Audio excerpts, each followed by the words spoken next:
Hi guys, welcome to our channel MPPSC Hub. So here's the next video on the topic political parties and the voting behavior of people during elections. So first of all उसके लिए हमें political parties के बारे में पढ़ना ज़रूरी है. So what are political parties? So these are voluntary associations. Just wait a minute. These are voluntary association of organized groups of individuals who share the same political views. So ये जो association होती है ये तो हमें पता है कि ये एक एसोसिएशन होती है और वॉलंटरी है, कोई ज़बरदस्ती नहीं है आपके ऊपर कि आप कोई पॉलिटिकल पार्टी फॉर्म करिए या फिर आप पॉलिटिकल पार्टी के मेंबर बनिए.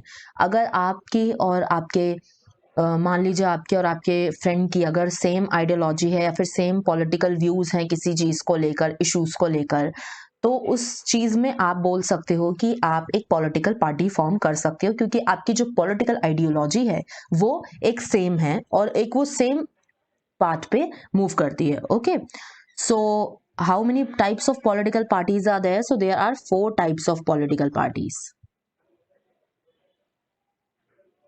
There are 4 types of political parties. First is reactionary, second is conservative, third is liberal, and fourth is radical. तो ये एज द नेम सजेस्ट जिस टाइप से बोल रही हैं रिएक्शनरी पार्टीज जो बहुत जल्दी रिएक्ट कर लेती हैं और थोड़ा सा वो वेट नहीं करती हैं कोई भी इशू को सॉल्व होने के ऊपर. कंजर्वेटिव जो थोड़ी सी पुरानी सोच की होती हैं पार्टीज वो वाली. लिबरल जो थोड़ी से मॉडर्न थॉट्स वाली होती हैं. एंड देन रेडिकल जो बहुत ज़्यादा स्ट्रिक्ट लाइक इनटॉलरेंट या फिर टॉलरेंट नहीं होती हैं ये पार्टीज जो रहती हैं. तो आइडियोलॉजी किस बेसिस पे आपकी हो सकती है तो उस बेसिस पे आप पार्टी फॉर्म कर सकते हो. तो on the basis of ideology की हम बात करें तो सबसे पहले आ गया रेडिकल. ठीक है, जो मैंने आपको बताया कि रेडिकल जो है वो लेफ्ट विंग पार्टीज होती है मेनली, जैसे सीपीआई और सीपीएम जो है. और लिबरल जो है, जैसे लिबरल में ऐसी आती हैं कि जो हर चीज़ को लेके एक थोड़ा सा बैलेंस्ड व्यू रखती हैं, तो वो वाली पार्टीज होगी लिबरल और वो सेंट्रिक पार्टीज हो गई जैसे कि कांग्रेस. और conservative parties which are right wing, तो बीजेपी उसका ऑप्शन मतलब आपका एग्जाम्पल हो जाएगा. ठीक है, तो ये अब इसके हम आगे मूव ऑन करते हैं. तो how many types of party system are there in the world? तो 3 तरह के पार्टी सिस्टम होते हैं. हमें पता है कि वन इज वन पार्टी जहाँ पे सिंगल पार्टी रूल कर रही है, second is 2 party and third is multi party system. तो वन पार्टी आप देख सकते हो यूएसएसआर है ना, रशिया में सिंगल पार्टी रूल कर रही है तो वो वहां का एग्जाम्पल हो जाएगा वन पार्टी सिस्टम का. 2 पार्टी में आप देख सकते हो कि ब्रिटेन और यूएस में यहाँ पे 2 पार्टीज हैं, 2 पार्टी से ज्यादा नहीं है, मतलब उन्हीं दोनों में जो है वो इलेक्शंस होते हैं और प्रेसिडेंट उन दोनों में से कोई भी एक बन के आ जाता है. फिर सेकंड जो है वो मल्टी पार्टी, तो इसमें इंडिया का नाम मेनली आएगा. ठीक है, तो इंडिया में आपको पता है कि मल्टी पार्टी सिस्टम है. इंडिया में ऐसा कुछ नहीं है कि कोई भी पर्टिकुलर पार्टी डोमिनेंट है या फिर 2 ही पार्टीज हैं उन्हीं में आपका जो है वो फाइट होती रहती है इलेक्शंस के टाइम. ऐसा नहीं है, इंडिया में और भी बहुत सारी पार्टीज हैं. हम जानते हैं कि साउथ में अलग पार्टीज हैं लाइक टीएमके और फिर सीपीआई सीपीएम तो है ही. तो that's why India is a multi party system. अब इंडियन पार्टी सिस्टम के फीचर्स क्या हैं? तो ये हम इंडियन पर्सपेक्टिव से बात कर रहे हैं, वर्ल्ड के पर्सपेक्टिव से नहीं, इंडियन पर्सपेक्टिव से. सबसे पहले तो हमें पता है कि इंडिया में मल्टी पार्टी सिस्टम रन करता है. सबसे ज्यादा पॉलिटिकल पार्टीज जो है पूरे वर्ल्ड में वो इंडिया में ही है. बाकी कंट्री में आपको इससे ज्यादा नहीं दिखेंगी, कोई सिलेक्टिव नंबर होता है लाइक 5 और 10, तो इस टाइप से पार्टीज आपको वहां पे दिखती हैं. सेकेंड हो गया हमारा one dominant party system. The political seen in India was dominated by Congress. तो ये आपको पता है कि इन इनिशियल डेज जब इंडिपेंडेंट हुआ था इंडिया इन 1947, तो तब से लेके अगर हम लोग देखें तो तब से काफ़ी जो डोमिनेंस है वो कांग्रेस की रही है हमारे पॉलिटिकल सिस्टम में. तो ये एक कोट है by Rajni Kothari preferred Indian party system as Congress system. इन्होंने ऐसा बोला है कि इंडियन का जो पार्टी सिस्टम है वो आप किसी और पार्टी के नाम से नहीं बल्कि कांग्रेस सिस्टम के नाम से आप बोल सकते हो। तो ये एक फीचर हो गया, ऐसा है नहीं बट आप बोल सकते हो कि एक फीचर हम कह सकते हैं। Then lack of clear ideology, except the BJP and the two communist party CPI CPM, all parties do not have clear ideology। ये भी एक फीचर है, क्योंकि बीजेपी को आप देख सकते हो कि राइट विंग है, तो उनकी जो है आइडियोलॉजी क्लियर है कि उनको किस मुद्दे पे बात करनी है या फिर किस इश्यूज को लेके उनको वॉइस रेज करनी है। सिमिलरली सीपीआई सीपीआई और सीपीएम का भी है, बट बाकी पार्टीज के साथ ऐसा कुछ हमें देखने को नहीं मिलता है। ठीक है, फिर फोर्थ आ जाता है personality cult. It is said that there are political personalities rather than political parties in India. इसका क्या मतलब हुआ? तो इससे आप ये कर सकते हो, समझ सकते हो कि जैसे जब जवाहरलाल नेहरू हमारे जो थे वो उस टाइम पे रूल कर रहे थे और वो कांग्रेस को बिलोंग करते थे, तो आप ये देखते हो कि लोग जब वोट कर रहे थे तो उन्होंने लोगों को ये मोस्टली ज्यादातर जो विलेजेस थे उनको ये नहीं पता था कि पार्टी का नाम क्या है। वो सिर्फ एक सिंबल देख के कि हाँ था ये नेहरू जी का सिंबल है तो इसको हमें वोट करना है। तो लाइक दिस हैपन्स।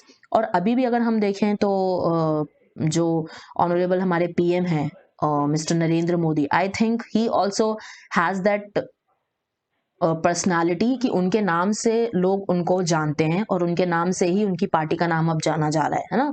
तो एक होता है, ये एक आप बोल सकते हो कि फीचर है इंडिया में कि पार्टी से ज्यादा पर्सनालिटीज फेमस हो जाती हैं, तो उसको पार्टी के बारे में भले ही जनता को ना पता हो, उनकी आइडियोलॉजीज ना पता हो, बट अगर पर्सन उस पार्टी से जुड़ा हुआ है, जैसे मिस्टर अटल बिहारी वाजपेयी, वो भी बीजेपी को बिलोंग करते थे, तो लोग उनको देख के वोट करते थे, उनको देख के मतलब कि हाँ ये जिस पार्टी के होंगे उनको मतलब भले लोगों को पता नहीं होता था कि वो बीजेपी से हैं, कि वो कांग्रेस से हैं, कि वो किस पार्टी से हैं। तो ऐसा भी होता है। Then next point is based on traditional factors. A large number of parties in India are formed on the basis of religion, caste, culture. ये होता है, जैसे कि हम देख सकते हैं शिवसेना लाइक महाराष्ट्र में रूल करती, गोरखा लीग ये हमारे पंजाब में है, फिर अपने तमिलनाडु में और कर्नाटक केरला साइड जो साउथ के जो स्टेट्स हैं उनमें अलग पार्टीज हैं, क्योंकि रीजनल हो जाती हैं ये, थोड़ी सी वहाँ की जो एथनिसिटी है उसके बारे में बेटर उनको पता होता है, तो वहाँ पे एक पार्टीज इकट्ठी हो जाती है। क्योंकि इंडिया में पॉपुलेशन इतनी हाई रहती है, ऐसा है कि पॉपुलेशन इतनी ज़्यादा है इंडिया में हर जगह पे, तो कहीं ना कहीं वहाँ पे लोगों के लिए एक अगर रीजनल पार्टी बन भी रही है तो एक उससे मतलब अच्छा ही हो जाता है, काम स्मूथ हो जाता है।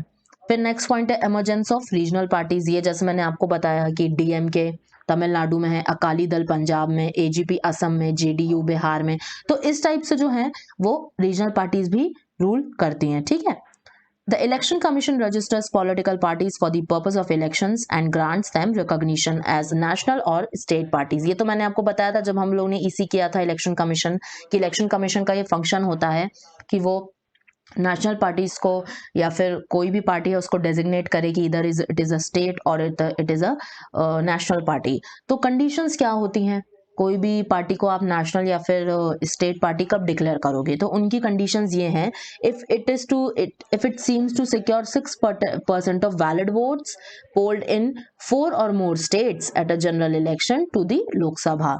तो 6% वैलिड वोट्स 4 से ज्यादा स्टेट्स में आपके आने चाहिए जनरल इलेक्शन में। लोकसभा के जो होते हैं, राज्यसभा के नहीं, लोकसभा के जो होते हैं उसमें 6% तक वैलिड वोट्स होने चाहिए। कहाँ? 4 से ज्यादा स्टेट में। ठीक है, फिर सेकेंड पॉइंट आ जाता है if it wins 2% of seats in Lok Sabha election, या फिर अगर आपने 2% सीट्स जीती हो लोकसभा इलेक्शन में। और थर्ड है if it is recognised as state party in 4 states. तो अगर वो पार्टी अगर नेशनल तभी डिक्लेयर होगी या तो उसने मतलब कोई भी 4 स्टेट्स में स्टेट पार्टी की तरह से रिकॉग्निशन हासिल करी हो, तो आप उसको उस बेसिस पे नेशनल पार्टी डिक्लेयर कर सकते हो। Now conditions for recognition as state party, तो स्टेट पार्टी के अलग है। If it secures 6% of valid votes polled in the state at a general election to the legislative assembly। तो legislative assembly में अगर आप देखो तो वहां पे 6% of valid votes वहां पे काउंट होने चाहिए। ठीक है, ऊपर हमने देखा था लोकसभा की बात हो रही थी क्योंकि वो नेशनल पार्टी की बात थी, यहाँ पे स्टेट पार्टी की बात है इसलिए लेजिस्लेटिव असेंबली की बात हो रही है, ठीक है। सेकंड पॉइंट आ जाएगा, if it secures 6% of valid votes polled in the state at a general election to the Lok Sabha. तो लोकसभा में जब आप जा रहे हो तो उसके लिए जो है आपके पास मतलब 6% वोट्स होने चाहिए, तब आप जो है वो डिक्लेयर हो सकता है कि भैया हाँ आपकी स्टेट पार्टी है। ऊपर इस केस में आप देखोगे तो यहाँ पे 2% है, बट ये नेशनल था ना और यहाँ पे ये स्टेट है, तो स्टेट के बारे में 6% होगा, ज्यादा कर देते हैं। If it wins 3% seats in the legislative assembly at a general election, या फिर इनके पास 3%, अब देख रहे हो आप वहां पे 2% था, यहाँ पे 3% कर दिया लेजिस्लेटिव असेंबली में, तो या तो ये आपने किया हो, या फिर if it wins 1 seat in the Lok Sabha for every 25 seats at general election to the लोक सभा। तो ये कंडीशंस हैं आपकी कि आप स्टेट पार्टी हो और आपको हम इस बेसिस पे स्टेट पार्टी डिक्लेयर कर सकते हैं। सो ये वाला हमारा पॉलिटिकल पार्टी वाला टॉपिक है। नेक्स्ट क्लास में हम पढ़ेंगे कि बिहेवियर जो है वो किस तरह से आप मैनेज कर सकते हो और क्या क्या टर्म्स एंड कंडीशंस होती हैं उस टाइम पे, इलेक्शन के टाइम पे बिहेव करने की। Okay, so thank you so much. जय हिंद, जय भारत।